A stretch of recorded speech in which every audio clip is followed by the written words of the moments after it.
बेहद ही खास पैनल हमारे साथ मौजूद है। बीजेपी से प्रवक्ता अजय धवले जी हमारे साथ मौजूद हैं। बहुत स्वागत है आपका। भारतीय जनता पार्टी का जो आप जैसा कह रहे हैं ऐसा कोई उद्देश्य नहीं है। सचिवालय जो था विधानसभा का सचिवालय उसने स्पष्ट कर दिया था कि वहां की जो तस्वीर थी हमारे पूर्व प्रधानमंत्री पंडित नेहरू जी की उसमें सीलन लग गई थी और वो वैसी तस्वीर को वहां रखना उचित नहीं था, इसलिए वो तस्वीर को बदलकर डॉक्टर अम्बेडकर जो हमारे संविधान के संस्थापक रहे हैं, जिन्होंने संविधान को लिखने का कार्य किया, डॉक्टर अम्बेडकर की तस्वीर वहां लगेगी। मुझे लगता है कि कांग्रेस को इस मुद्दे पर राजनीति से परे बात करनी थी, क्योंकि डॉक्टर अम्बेडकर की तस्वीर लगना और विधानसभा में उस जगह लगना जहां पंडित नेहरू जी की तस्वीर लगी है, क्योंकि वो तत्कालिक विधानसभा सचिवालय ने लगाई, इस विषय को राजनीति से नहीं जोड़ना था, क्योंकि डॉक्टर अंबेडकर का भी योगदान संविधान की संस्थापना में कहीं ना कहीं बेहद ही महत्वपूर्ण है। और हम लोगों को उस डिबेट में ही नहीं पढ़ना था कि डॉक्टर अंबेडकर क्यों पंडित नेहरू जी की जगह। मुझे तो लगना था कि कांग्रेस ने इसका स्वागत करना था कि ठीक है, पंडित नेहरू जी की तस्वीर कहीं ना कहीं उचित जगह विधानसभा सचिवालय लगाएगा ही, निश्चित रूप से लगाएगा कि सचिवालय ने कहा है। और अगर इस बात पर राजनीति करने का विषय आता तो विगत 18 वर्षों से मध्य प्रदेश में भारतीय जनता पार्टी की सरकार है, विधानसभा में भी अधिकतर समय भारतीय जनता पार्टी के नेता अध्यक्ष रहे हैं। तो अगर राजनीति करनी होती तो फिर आज ही क्यों? राजनीति 20 वर्षों से 18-20 वर्षों से हो जाती थी, लेकिन कांग्रेस को औचित्यहीन राजनीति करनी थी। इतनी बड़ी जो अभूतपूर्व उनकी और अप्रत्याशित हार हुई है, उस हार को कहीं ना कहीं ऐसे छोटे और राजनीतिक मुद्दों से उछालना था। भारतीय जनता पार्टी को एनालिटिकली आप देखेंगे तो भारतीय जनता पार्टी कभी भी जात पात की राजनीति नहीं करती। हम सबका साथ, सबका प्रयास, सबका विश्वास और सबके लिए काम करने की बात करते हैं। अभिनव जी कह रहे थे कि कांग्रेस ने डॉक्टर अंबेडकर का विरोध नहीं किया, तो अभिनव जी को दो हिस्टोरिकल फैक्ट्स आपके माध्यम से बताना चाहता हूं।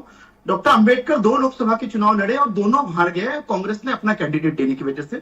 डॉक्टर अंबेडकर देश के कानून मंत्री थे नेहरू जी की गवर्नमेंट के, और किन परिस्थितियों में नेहरू जी ने बाध्य किया था डॉक्टर अंबेडकर जी को इस्तीफा देने के लिए और ह्यूमिलिएट करके देश के संविधान निर्माता का जिसका एक इनोवेटिव कॉन्ट्रीब्यूशन था देश के संविधान ड्राफ्टिंग में, उस व्यक्ति को ह्यूमिलिएट किया गया और उन्होंने इस्तीफा दिया था देश के कानून मंत्री के रूप में।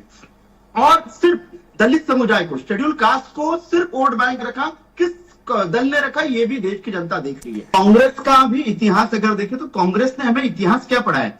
हम देश के आज जो देश का यूथ है या देश के जितने भी नागरिक हैं, उन्हें कांग्रेस ने कन्वीनियंटली उनको जो सुटेबल हिस्ट्री थी वही हिस्ट्री पढ़ाई।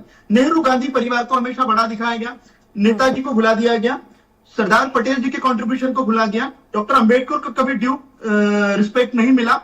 ये क्यों किया?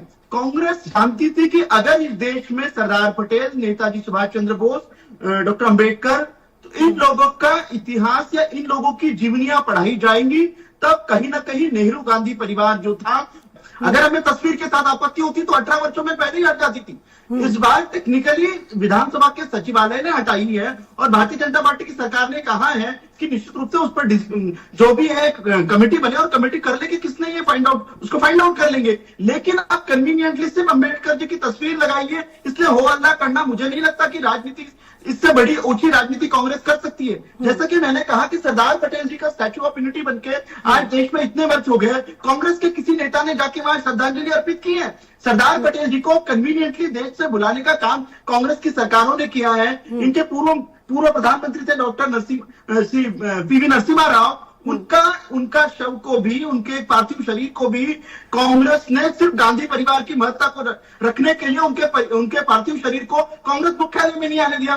तो कांग्रेस अपने स्टॉलवर्ड के साथ में कभी कैसा खिलवाड़ करती है? तो भारतीय जनता पार्टी ने कभी भी अपने आइकॉन जो है हमारे देश के लिए जिनका कंट्रीब्यूशन है उनको बुलाने का काम नहीं किया है। निश्चित रूप से जो तस्वीर हटी है उसके ऊपर जांच हो जाएगी कि किनकी गलतियों से वो हटी है।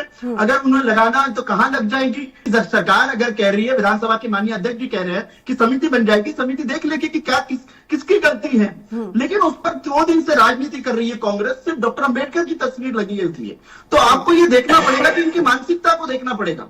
अगर हमारे सांस्कृतिक इतिहास इतना गौरवशाली है और आज भारतीय जनता पार्टी की सरकारें उस गौरवशाली इतिहास के पुनरुत्थान का कार्य कर रही है, भोपाल में हबीबगंज स्टेशन का नाम बदलकर रानी कमलापति स्टेशन किया, तो क्या इससे दिक्कत है कांग्रेस को? मुझे लगता है कांग्रेस को यह सोचना पड़ेगा। कांग्रेस को ये सोचना पड़ेगा कि वो देश के साथ में या जो हिस्ट्री हमारे ऊपर आक्रांताओं की थी उस हिस्ट्री के साथ में है। हमें मैकॉलियन हिस्ट्री के साथ में रहना है, जो मैकॉलियन हम पे ऊपर थोप के गए थे, या हमारा जो स्वर्णिम और गौरवशाली इतिहास है उसको जागरूक करना पड़ेगा। तो ये कांग्रेस को अपना पहले स्टैंड क्लियर करना पड़ेगा मिश्रा जी।